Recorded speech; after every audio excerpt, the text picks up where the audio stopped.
Halo pemirsa, apa kabar Anda hari ini? Senang sekali saya Raden Mardias dapat kembali menemani Anda dalam sebuah program talkshow yang syarat informasi inspiratif untuk Anda dan juga keluarga. Inilah Bincang Sehati.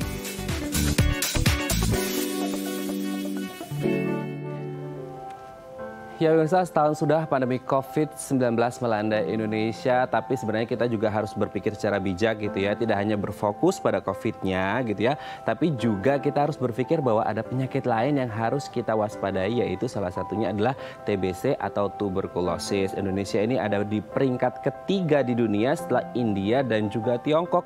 Dan dilaporkan menurut riset terakhir ada 845.000 kasus dan setiap tahunnya kasusnya terus meningkat. Oleh karena itu kita harus tahu nih bagaimana cara mencegah TBC. Nah, inilah topik yang akan kita bahas hari ini, yaitu mencegah TBC. Nah, kalau kita ngomongin tentang TBC gitu ya, ini kan pengobatannya harus disiplin banget gitu ya, nggak boleh putus. Nah, kalau kita ngomongin disiplin dari sisi psikologisnya, sebenarnya apa saja sih manfaat dari disiplin? Kita lihat satu-satu ya. Kita lihat yang pertama.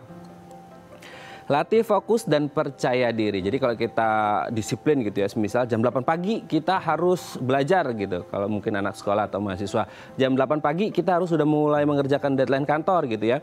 Jadi ini sudah teratur gitu, sudah terorganize dengan baik, sudah terjadwal dengan baik. Jadi kita bisa, oh ini jam segini berarti saya harus lebih fokus untuk mengerjakan ini dan itu gitu. Jadi ketika kita disiplin dalam satu hal, ini bisa membuat kita lebih fokus karena pikiran kita nggak akan ke distract sama yang lain gitu ya. Nah, dengan kita fokus, otomatis kita akan percaya diri. Jadi PD-nya ini lebih meningkat gitu ya. Oke, kita lanjut yang kedua. Manfaat dari disiplin adalah lebih disukai dan dihormati. Contohnya kalau kita lagi di kantor ya, kita lagi ada meeting atau ketemuan sama klien, sama rekan kerja kita, jam 9 kita mau ketemuan sama klien gitu, atau calon klien atau calon sponsor gitu. Nah tiba-tiba jam 9 belum datang, jam 9.15 belum datang, baru datang setengah 10 kan nggak enak banget ya. Nah kecuali ini beda nih kalau semisal, jam 9 dan pas jam 9 kurang 5 gitu ya, udah datang. Pasti orang akan lebih suka dan kita juga bisa lebih respect gitu sama orang-orang yang disiplin dalam hal waktu atau on time. Ya, kita lihat yang ketiga. Performa akademik yang lebih baik. Nah contohnya ini sekarang meskipun mungkin anak-anak sekolah atau kuliah ini nggak langsung belajar di sekolah atau di kampus gitu ya, semuanya online. Nah misal nih kita mau belajar online hari ini, sekolahnya online gitu jam 9 pagi. Ketika anak-anak ini masuknya pas gitu ya, disiplin jam 9 pagi, maka dia akan dapat ilmunya. Tapi kalau akhirnya agak lambat, telat, baru masuknya, baru join Zoom-nya jam setengah 10, akan ketinggalan ilmu. Jadi akhirnya apa? Ini akan berpengaruh sama performa akademiknya ya. Oke, kita lanjut yang keempat. Tubuh lebih sehat. Nah contohnya nih, apa sih manfaat disiplin kok bisa tubuh lebih sehat? Misal kita punya waktu yang strict gitu ya, kita harus bangun setiap jam 5 pagi gitu. Nah setelah bangun, kita disiplin harus minum air putih. Habis minum air putih terus kemudian kita mungkin BAB dulu gitu ya, atau kemudian olahraga dulu, jogging dulu. Nah ketika kita memiliki waktu yang ketat, disiplin dalam hal mungkin bangun pagi gitu ya, ini akan membuat tubuh kita jauh lebih sehat karena ada ritmenya gitu ya. Oke, kita lihat yang terakhir. Buat lebih bahagia. Nah setelah mungkin tadi ya bisa akademiknya bagus, kemudian latihan fokus, percaya diri dan lain sebagainya gitu ya, maka otomatis keadaan psikologis kita akan berpikir bahwa semua yang saya lakukan ini sudah teratur dengan baik, sudah terorganize dengan baik, maka secara tidak langsung ini akan berpengaruh pada kondisi psikologis kita yang akan membuat kita jauh lebih bahagia. Oke, itu dia tadi 5 manfaat disiplin dan kami akan membahasnya saat lagi. Tetap bersama kami di Bincang Sehati.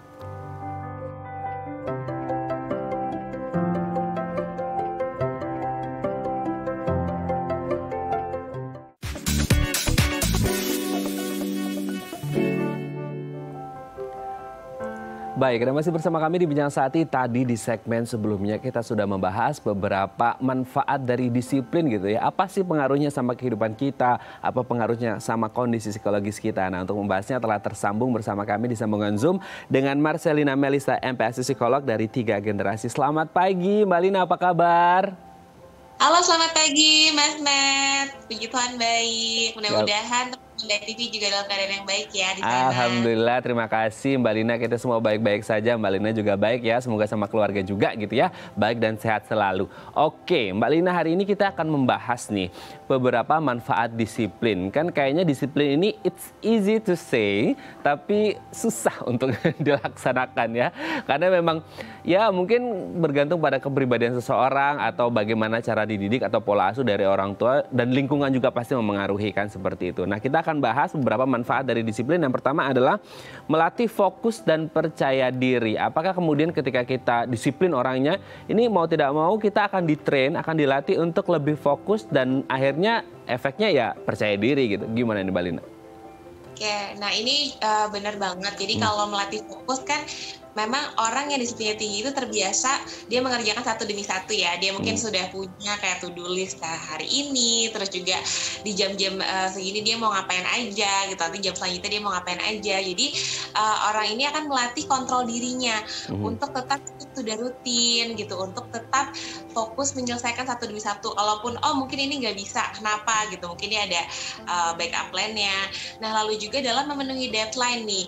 Orang kan kalau misalnya bisa terus-menerus gitu ya memenuhi deadline pekerjaan, tugasnya gitu, pasti akan merasa dia lebih punya kontrol gitu. Jadi lebih percaya diri untuk mengerjakan. Dia pasti mikir, kalau misalnya saya mengerjakan tugas, apalagi untuk tugas-tugas yang rutin yang sudah bisa saya kerjakan, itu saya pasti bisa gitu. Jadi dia pede untuk mengerjakan tugas-tugasnya.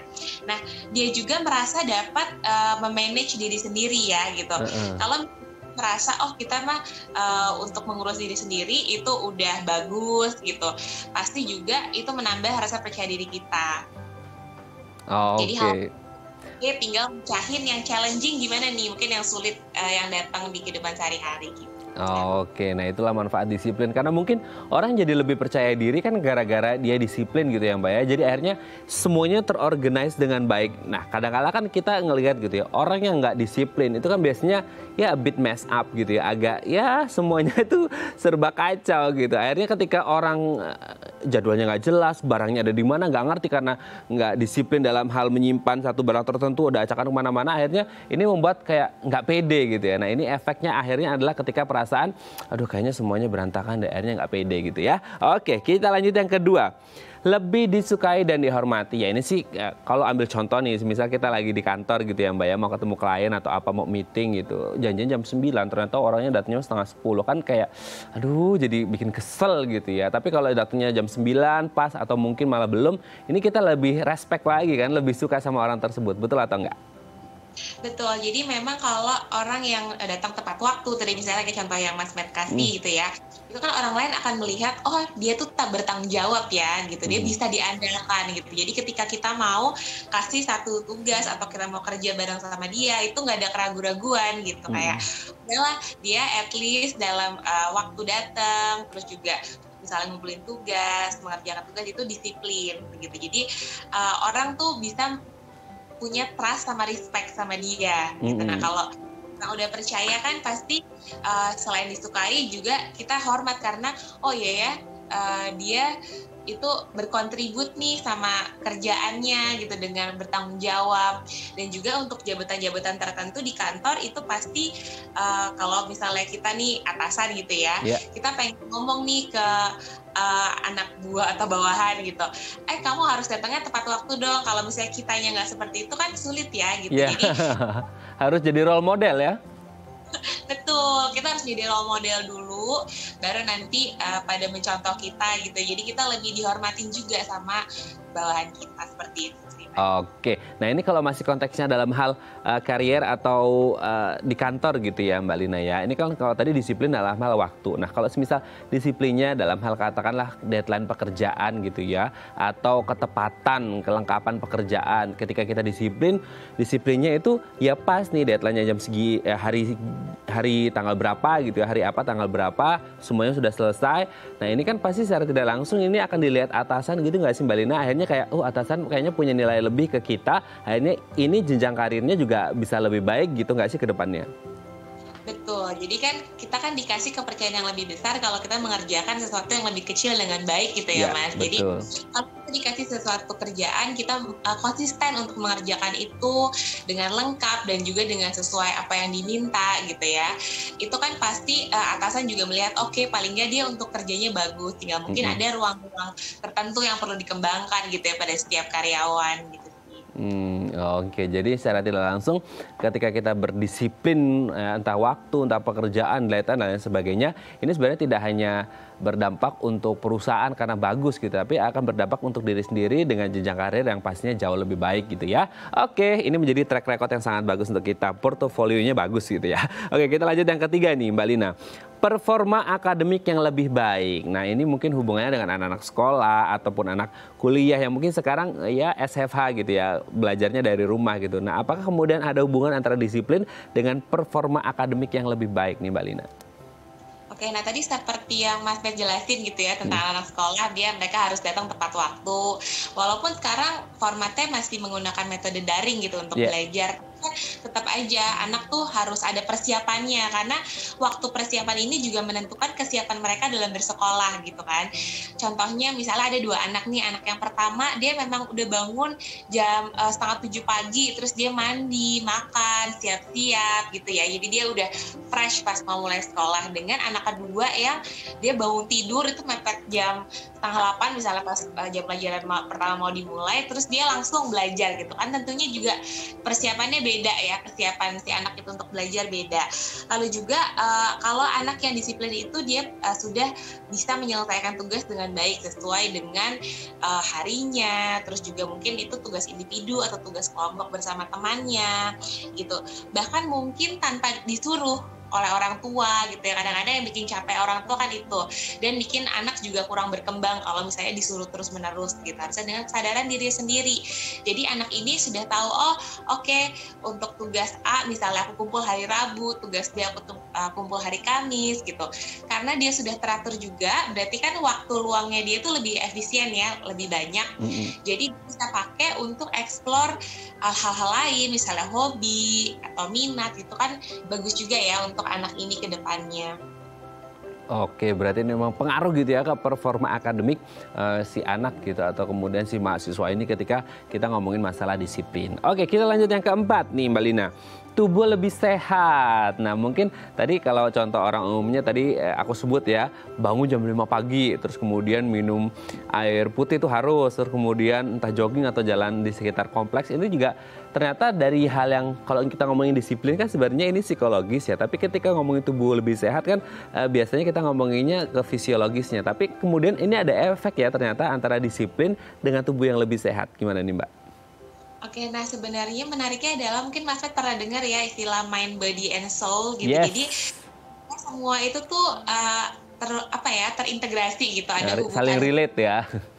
tuh dari pikiran kita, dari perasaan, dan juga dari kondisi fisik gitu. Nah, itu disiplin ini bukan cuman kayak tadi aja ya, soal waktu, soal kita seberapa kita bisa bertanggung jawab menyelesaikan sesuatu sesuai dengan timeline-nya, tapi juga badan kita itu akan lebih baik kalau punya satu ritme atau pola nih Mas. Jadi termasuk pola makan gitu ya, pola makan yang teratur, pola tidur yang teratur gitu, mungkin pola kerjanya juga teratur gitu. Jadi misalnya kalau kita tahu tuh penyakit MAH itu dapat dicegah dengan makan yang teratur. Yes, gitu kan. betul.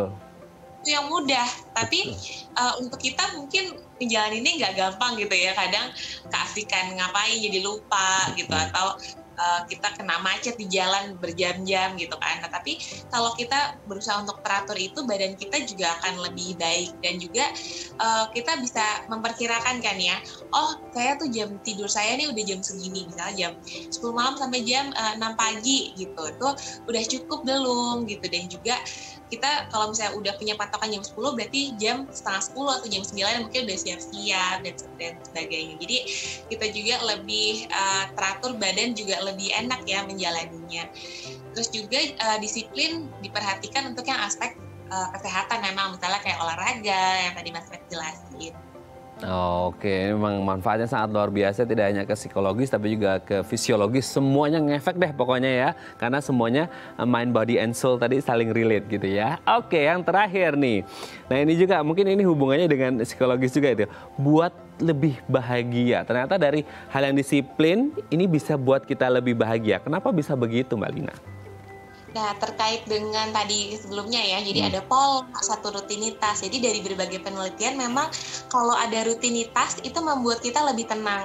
Nah, ini terdapat dari bayi terjadi di bayi sampai dengan orang dewasa sampai dengan lansia gitu. Jadi kalau kita tuh punya satu rutinitas, punya jadwal yang pasti gitu.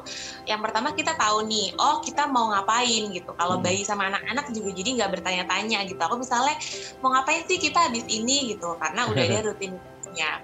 Nah, kita juga jadi bisa mempersiapkan kan, oh misalnya kita mau beraktivitas apa, jadi kita mempersiapkan perlengkapannya, mungkin juga waktunya, mengatur waktu yang lain gitu. Lalu lebih bahagianya mungkin terkait sama kita tahu apa yang mau dilakukan dengan teratur gitu. Jadi ini ada perubahan, kadang kan perubahan ini yang bikin kita stres ya Mas ya. Betul. Gitu. Ada perubahan dan kita nggak siap gitu. Kita mungkin orangnya kurang fleksibel juga dan sebagainya. Jadi kalau misalnya kita udah punya satu jadwal yang teratur, kita bisa tahu oke, kalau ini nggak bisa dilakukan, terus kita harus gimana nih? Ya jadwal kita seperti ini, mungkin kita bisa mengganti di jadwal yang lain gitu. Memang tentunya untuk bisa lebih bahagia ini tentunya harus disertai dengan usaha menjaga well-being kita. Oke, ternyata manfaat dari disiplin ini banyak banget gitu ya. Tadi kalau bisa di wrap up ya, mind, body, and soul seperti yang disebutkan oleh Mbak Lina tadi, efeknya sangat luar biasa karena ini ketiga hal ini saling relate atau saling berkaitan. Baik, terima kasih Mbak Lina sudah berbagi bersama kami pagi hari ini di Bincang Sehati. Semoga kita semua tetap disiplin karena ini punya impact yang sangat bagus, apalagi untuk mereka yang sekolah bisa lebih baik performa akademiknya, untuk yang bekerja karirnya juga jenjangnya bisa lebih bagus gitu ya, dan untuk berumah tangga mungkin bisa lebih bahagia, dan untuk mereka yang fokus pada olahraga atau kesehatan bisa jauh lebih sehat. Terima kasih Mbak Lina sudah berbagi bersama kami pagi hari ini. Sehat terus dan salam untuk keluarga di rumah. Terima kasih, selamat pagi. Baik pemirsa, selanjutnya kita akan membahas tema kita hari ini. Bagi Anda yang memiliki pertanyaan, Anda bisa menghubungi kami di nomor 021-290-32644 atau DM Instagram kami di @bincangsahatidayatv. Kami akan segera kembali.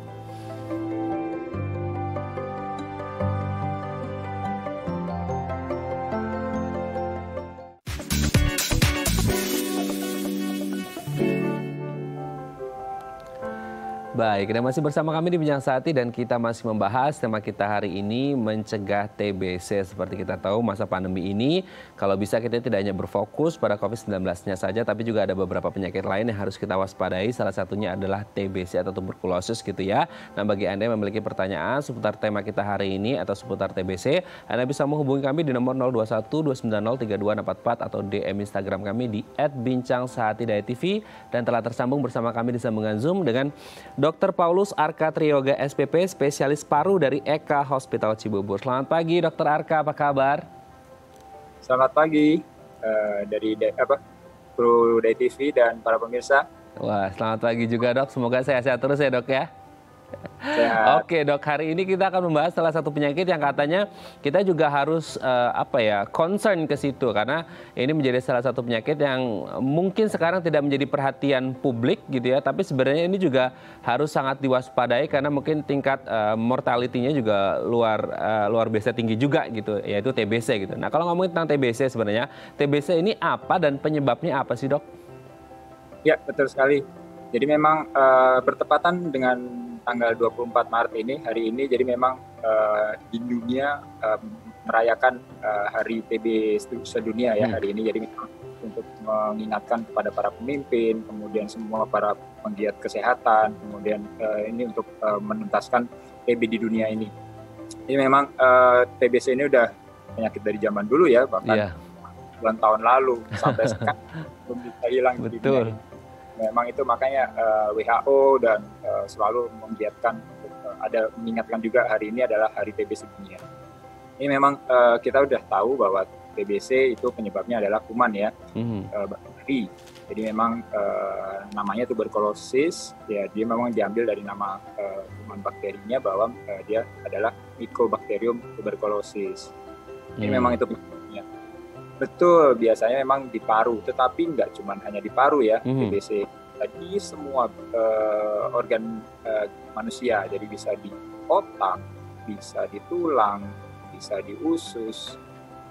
Yang kita sering mungkin adalah kelenjar getah bening ya, yang di leher. Itu jadi mungkin memang penyebabnya adalah bakteri. Nah, memang betul berkaitan juga dengan pandemi COVID ini, ya sama-sama ya sebenarnya penyebab, cuman mereka adalah penyebabnya virus, ini bakteri. Tapi betul, ini tidak bisa tidak bisa hanya kita mengurusin COVID saja, tapi tetap TBC ini juga kita harus tuntaskan juga. Harus diwaspadai gitu ya dok ya. Oke dok, ini kalau kita ngomongin TB gitu kan atau tuberkulosis kan sebagai orang awam nih, saya mewakili orang awam gitu ya dok ya. Yang kita tahu adalah kalau orang batuk, kalau sekarang kan orang batuk mungkin dianggapnya COVID gitu ya. Tapi kalau kita ngomongin TB kan sebenarnya salah satu yang mungkin topnya adalah gejala yang kita tahu adalah batuk gitu kan. Dan mungkin agak sulit bagi kita untuk membedakan mana nih yang batuk biasa, batuk COVID, dan batuk TB gitu. Nah kalau spesifik ke TB-nya sendiri, sebenarnya gejala apa saja yang akhirnya terjadi pada orang-orang yang mengalami TB ini dok? Ya, betul. Jadi gejala TBC itu memang sebenarnya khas. Jadi dia memang ada gejala respiratorik namanya. Ini kalau TBC paru ya. Jadi gejala respiratorik dan gejala sistemik. Jadi kalau gejala respiratorik itu jelas pasti ada batuk, dan batuknya biasanya kronis, maksudnya kronis lama. Jadi bisa lebih dari 2 sampai 3 minggu. Kadang-kadang batuknya hanya nggak terlalu yang hebat gitu ya. Cuma daham-daham aja. Kemudian batuknya bisa sampai nyeri dada, kemudian batuknya juga bisa sampai berdarah, kemudian ada campur darah, kemudian biasanya juga ada dahaknya biasanya warnanya kuning atau kuning kehijauan atau bahkan hijau. Nah itu batuknya dari TBC. Nah ini semuanya gejala respiratorik, jadi seperti jadi jalan nafasnya ya, dari batuk, nyeri dada, sesak. Kemudian gejala sistemik adalah jelas karena infeksi, dan ini ada infeksi yang kronis. Itu biasanya gejalanya adalah dia lemes, malaise itu lemah, lesu gitu. Kemudian ada dia penurunan berat badan, penurunan nafsu makan, dan bahkan juga ada keringat malam. Jadi walaupun udaranya dingin gitu, tapi dia keringetan malam-malam. Tidur biasa bajunya basah. Nah ini kita perlu waspadai gejala-gejala ini. Itu gejala-gejalanya dari TBC. Oke, itu gejala dari TB itu sendiri gitu ya dok ya. Tapi pertanyaannya tapi pertanyaannya kemudian itu dari sisi gejalanya. Kalau ciri-ciri fisik sebenarnya dok, kalau luka kan memang bisa kelihatan secara langsung oleh mata kita. Tapi kalau TB kan kalau selain gejala-gejala yang mungkin bisa terjadi pada seseorang, kalau dari ciri fisiknya bisa kelihatan juga nggak sih dok? Mungkin maksudnya apakah tiba-tiba berat badannya turun drastis atau seperti apa dok? Ada tidak ciri-ciri fisik yang mungkin bisa saja terjadi, umum terjadi pada mereka yang mengalami TB dok? Ya betul. Kalau gejala fisik agak susah ya. Jadi kadang-kadang memang betul kalau mau gejala penurunan berat badan yang jelas sampai 5 sampai 10 kilo dalam waktu yang cepat ya, itu memang jelas. Tapi kadang-kadang nggak ketemu juga kayak gitu. Bahkan misalnya deh TBC yang di luar paru, apakah ada gejala? Misalnya ada TBC tulang, TBC usus, kadang-kadang nggak ada gejala. Kadang-kadang maaf ya nih, TBC bukan hanya pasien-pasien yang misalnya pada penduduk yang ekonomi lemah misalnya, nggak juga. Banyak kok pasien yang nggak mungkin dok saya tinggal di pemukiman yang elit. Nah tapi bisa TBC, bisa saja. Jadi tidak menyerang hanya pada pemukiman yang kumuh gitu. Kita tahunya selalu TBC selalu itu, tapi enggak, bisa saja semuanya. Jadi kalau mamanya bilang tidak khas untuk keluhan, bisa saja tidak khas. Tapi kalau mamanya yang tadi jelas untuk yang TBC paru dengan ada gejala respiratorik, kemudian ada gejala-gejala yang tadi itu, kemudian ada penurunan berat badan yang drastis, bisa saja itu TBC. Oke, dok, setelah tadi ada ciri-ciri yang memang mungkin bisa saja terjadi, tapi kalau gejalanya mungkin akan umum terjadi seperti itu. Tapi kalau di masa pandemi ini kan seperti tadi sempat kita singgung juga, ini agak susah nih ngebedainnya dok. Maksudnya mungkin dari hal yang kecil batuknya gitu. Kalau dari batuknya, apakah ada beda atau cara batuknya atau gimana ya dok? Maksudnya ada beda tidak gitu? Sebagai orang awam, kalau tim medis kan seperti dokter mungkin sudah paham gitu. Tapi kalau untuk kita sebagai orang awam, ada nggak sih dok? Maksudnya beda atau sebenarnya sama aja, semua akan bisa ketahuan ini TB, ini COVID atau batuk biasa, ini kalau sudah ya cek atau konsultasi atau lab gitu dok? Ya pasti. Jadi kalau mamanya gejala yang ya COVID, kalau COVID itu apa ya, gejalanya akut lah, karena pneumonia cepat ya, jadi akut. Kemudian biasanya banyak kan juga kering, tapi kita nggak bisa ngomong ya, yang dahak juga kadang-kadang ada yang positif.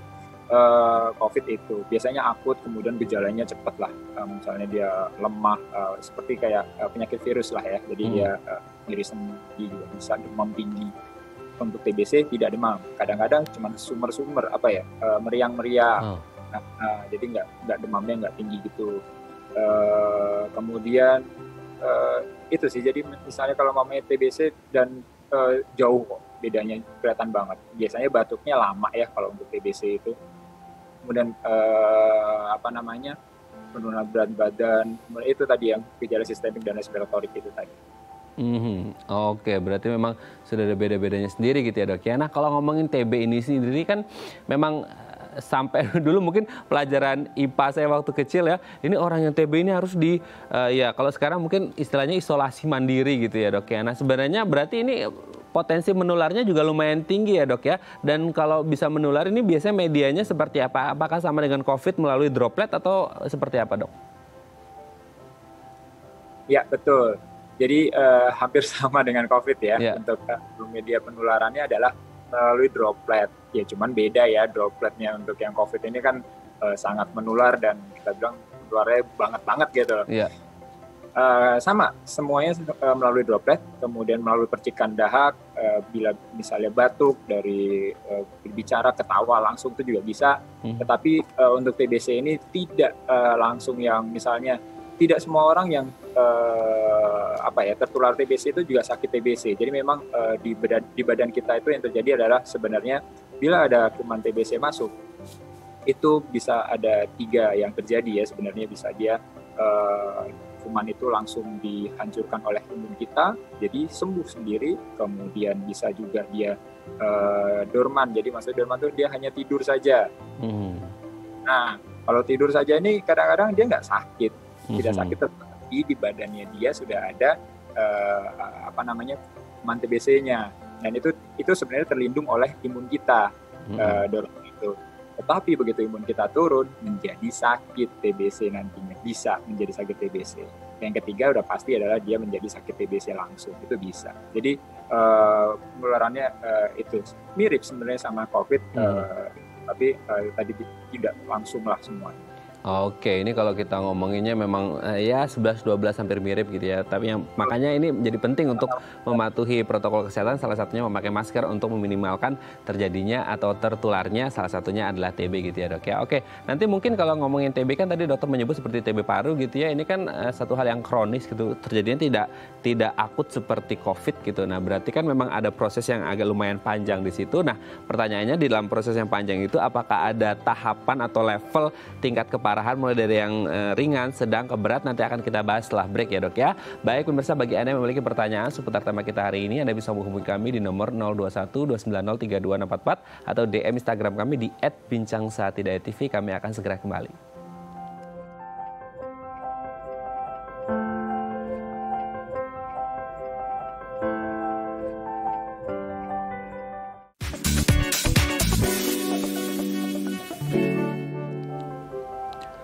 Baik, Anda masih bersama kami di Bincang Sehati dan kita masih membahas tema kita hari ini, mencegah TBC atau TB atau tuberkulosis gitu ya. Masih bersama dengan Dr. Paulus Arka Triyoga SPP, spesialis paru dari Eka Hospital Cibubur. Bagi Anda yang memiliki pertanyaan seputar tema kita hari ini, Anda boleh menghubungi kami di nomor 021-290-3244 atau DM Instagram kami di @bincangsahatidayatv. Kita kembali lagi ke Dr. Arka. Dok, ini kalau kita ngomongin tentang TB ini kan tadi dokter sebut ya, beda dengan COVID yang memang dia sifatnya akut gitu. Kalau TB ini kan kronis gitu ya, ada waktu gitu, ada spare waktu di situ. Nah sebenarnya ke dalam spare waktu ini kalau dibilang mungkin kalau jenis TB-nya beda-beda gitu ya dok ya, ada TB paru, TB tulang dan lain sebagainya. Tapi kalau dari tahapan atau tingkat levelnya ini ada, kalau kita ngelihat kan kalau di penyakit mungkin ada stadium 1, 2, 3 gitu. Nah, tapi kalau untuk TB ini sebenarnya ada yang ringan, sedang, beratnya gitu nggak sih dok? Ya. Mungkin kalau mamanya ringan sedang beratnya tidak. Jadi kadang-kadang kita tidak bisa bilang bahwa ini TBC berat. Ya dia bisa. Itu kan semua tergantung dari imun kita. misalnya imunnya kita sangat rendah, misalnya pada pasien HIV atau pasien yang penurunan imun, misalnya pasien kemo atau pasien penyakit autoimun atau penyakit DM, gula itu juga dia biasanya memang berbeda keadaannya, memang biasanya memang TB-nya berat, TBC-nya berat. Jadi memang bukan stadium ya, tapi kadang-kadang bisa saja begitu dia langsung dapat TBC langsung kenanya yang berat, itu bisa. Jadi bukan yang kena stadium ya, tapi betul. Tadi saya bilang bahwa sebenarnya bisa saja di dalam badannya sudah ada kuman TBC-nya, tetapi dianya tidak sakit TBC, itu bisa. Jadi nanti begitu imunnya dia turun, nah baru mulai TBC-nya naik, jadi sakit TBC. Oke, seperti itu ya dok ya. Oke dok, sebelum lanjut, ini ada DM Instagram dari pemirsa Bincang Sakti Diet TV. Saya bacakan ya dok ya, DM-nya dari @Doni Saputro. Dok, apakah orang yang lagi positif COVID-19 rentan juga terpapar TB? Oh, oke. Yang positif COVID rentan juga terpapar TB nih dok. Bagaimana nih dok? Ya,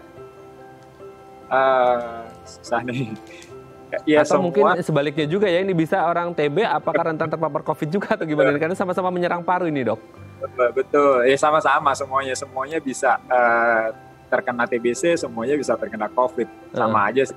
Cuman memang karena salurannya sama ya, pasti yang orang TBC akan rentan juga terhadap COVID, sama juga orang COVID ya bisa saja dia terkena TBC karena misalnya COVID-nya dia berat, kemudian saluran nafasnya mungkin sudah kurang bagus, pembersihan parunya juga kurang bagus, akan rentan ke depannya gitu, bisa aja. Oke. Tapi TB ini menjadi salah satu komorbid yang harus diwaspadai untuk pasien positif COVID-19 nggak sih dok? Maksudnya selama ini kan kita yang paling kita kenal kan adalah DM kan, seperti itu. Apakah kemudian TB juga menjadi salah satu komorbid yang harus diwaspadai? Betul. Jadi memang pada pasien-pasien dengan penyakit pernafasan, misalnya ada asma, kemudian ada TBC, itu juga biasanya kita akan lebih waspada untuk COVID ini. Jadi memang karena semuanya ke paru, penularannya yang diserang, kemudian dia pembersihannya juga pasti akan berbeda. Dan misalnya pada pasien TBC itu sudah parunya misalnya sudah rusak, misalnya ini pasti akan rusak. Jadi pasien yang terkena TBC parunya pasti akan ada bekas, ada kerusakan. Nah ini juga pasti akan menjadi kelemahan, misalnya pada COVID, dia pasti akan sudah rusak, sekarang dirusak lagi dengan COVID, berarti kan bertambah kerusakan dari parunya itu. Jadi pasti akan menjadi komorbid. Pasti ya. Oke, semoga ini bisa menjawab pertanyaan dari Mas Doni, dan semoga, saya harap ini hanya sekadar pertanyaan saja ya dok ya, tidak ada yang mengalaminya gitu. Semoga semuanya tetap sehat gitu. Terima kasih Mas Doni. Oke, kita lanjut lagi dok. Sebenarnya ini kan ya mungkin ada 11-12 dengan DM barusan gitu dok. Nah sebenarnya apa saja sih faktor yang akhirnya memperparah atau memperburuk kondisi dari TB seseorang dok? Apakah kemudian hal-hal yang berkaitan dengan parunya atau yang lain yang bisa memperburuk kondisi si pasien tersebut? Betul, jadi seperti yang saya bilang seperti awal, memang sebenarnya tergantung dari imun. Makanya yang rentan terhadap TBC ini adalah kelompok umur di bawah 5 tahun, anak-anak, balita, sama dengan orang yang lanjut usia di atas 60 tahun. Ini karena imunnya yang sudah mulai sama-sama imunnya, yang satu belum berkembang, yang balita, yang satunya umur 60 tahun kan sudah imunnya sudah turun. Nah inilah terjadi kerentanan.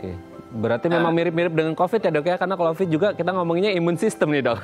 Gitu ya, berarti TB juga ini imun sistem untuk anak-anak dan lansia juga. Oke dok, sebelum lanjut ini ada penelpon yang akan bertanya ke dokter, kita sapa terlebih dahulu ya dok ya. Halo, selamat pagi, dengan siapa di mana? Halo, selamat pagi, dengan siapa di mana? Selamat pagi Pak, dengan Herman di Bogor Pak. Dengan Pak Herman di Bogor, silakan Pak Herman, mau tanya apa nih ke dokter Arka? Terima kasih. Selamat pagi Pak Dokter Arka. Selamat pagi Pak Herman. Ya, tadi disebutkan bahwa di tubuh kita itu bisa ada kuman TBC tanpa kita mengalami sakit. Nah, ini untuk antisipasi supaya pada saat imun kita turun, kemudian tidak sakit, itu deteksinya atau tesnya, kemudian pengobatannya apabila memang positif pada TB seperti apa, Pak? Terima kasih, Pak Dokter. Oke, Dokter Arka sudah jelas, Dok? Ya. Sudah jelas. Baik, terima kasih Pak Herman yang ada di Bogor. Kita akan coba jawab. Silakan Dokter Arka.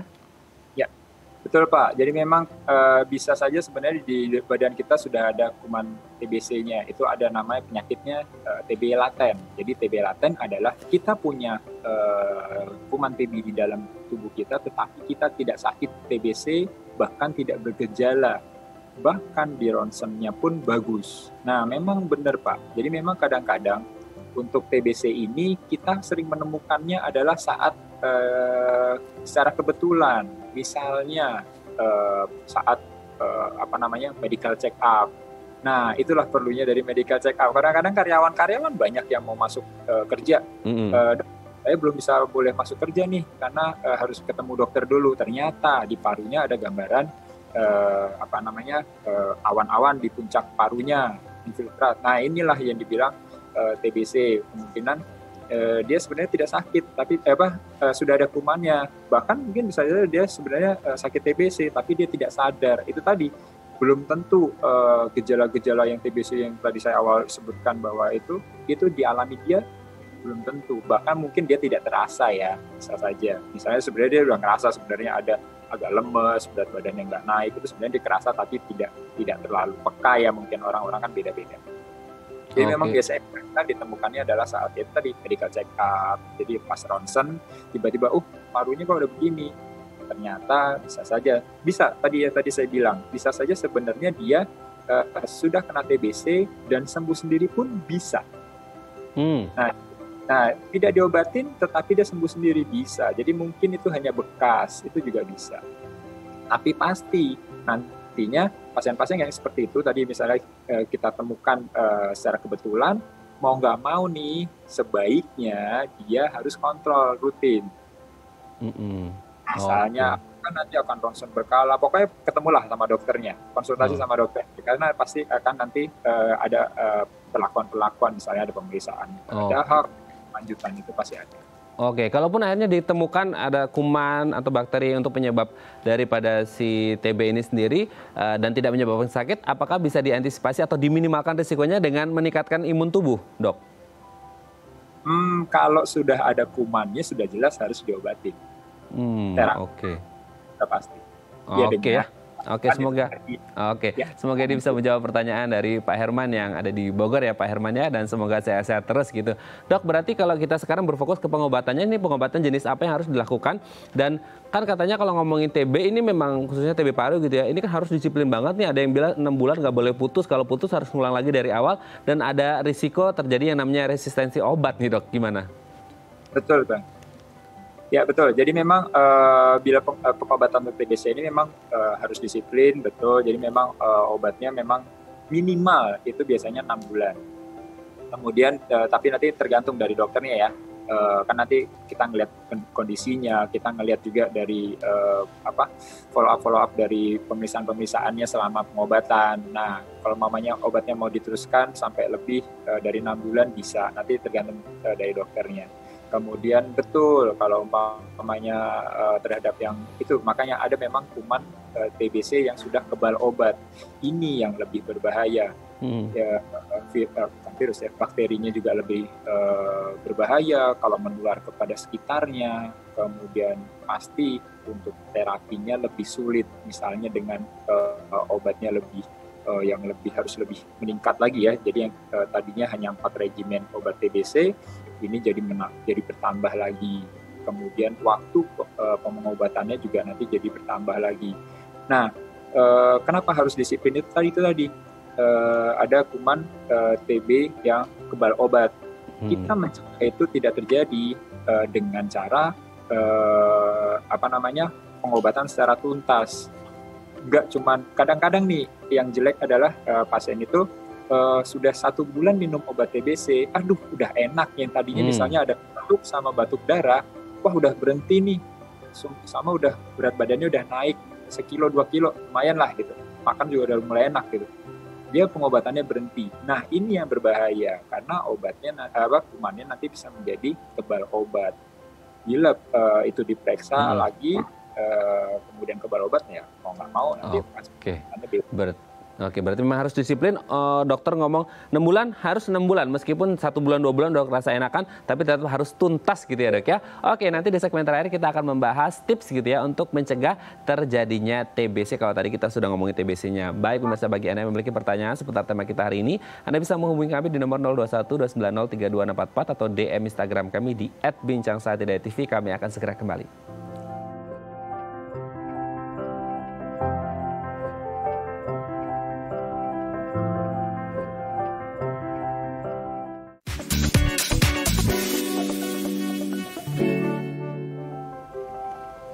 Baik, Anda masih bersama kami di Bincang Sehati dan di segmen terakhir ini kita masih bersama dengan Dr. Paulus Arka Triyoga SPP, spesialis paru dari Eka Hospital Cibubur. Kita akan membahas beberapa tips yang bisa kita lakukan untuk mencegah terjadinya atau penularan TBC gitu ya. Dok ya, kita lihat yang pertama dok. Nah ini sebenarnya dari tadi Dr. Arka juga sering menyebut gitu ya, tingkatkan daya tahan tubuh. Tidak hanya untuk COVID tapi TB juga ini berkaitan erat. Seberapa besar ini dok kaitan antara terjadinya TB dengan daya tahan tubuh dok?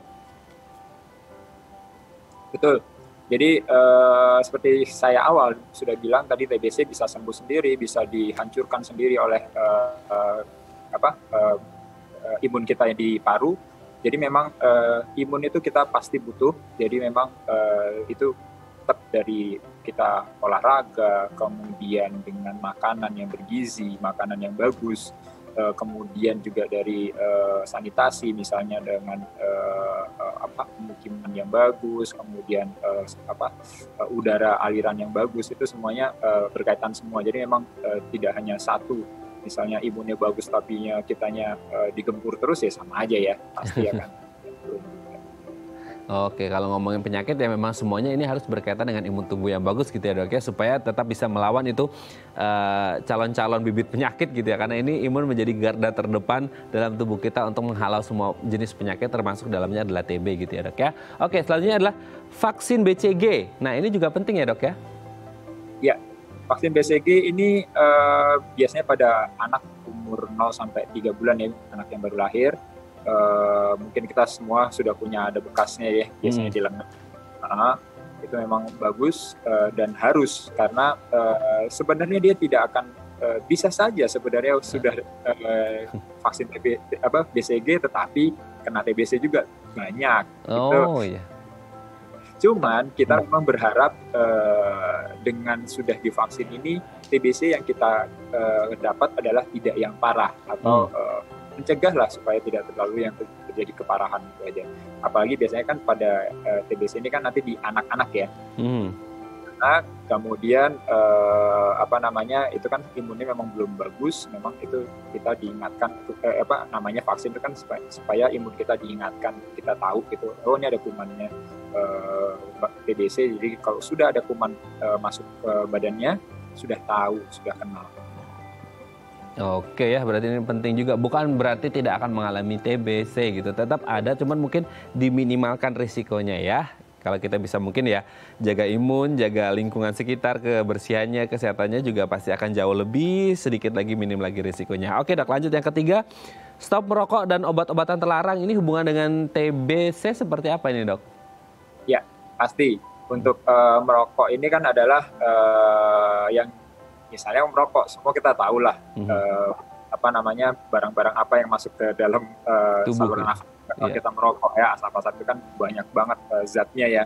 Nah, semua zat ini kan sebenarnya merusak daya tahan dari pertahanan dari saluran nafas kita. Pasti. Jadi umpamanya dia sebenarnya kita terkena droplet dari orang TBC pun tidak langsung ya, pasti kita akan ada dari hidung saja kita sudah ada pertahanannya, misalnya dengan bersin, kemudian keluar dari ingus, itu kan sebenarnya pertahanan. Jadi memang dengan merokok ini pasti akan menurunkan pertahanan kita, karena ya mau nggak mau dia kok terus-terusan dikasih masuk zat racun nih, ya pasti lama-lama juga pertahanannya juga bobol juga kalau umpamanya ada nanti kuman TBC. Nah, kemudian obat-obatan terlarang, ya sudah pastilah itu pasti akan penurunan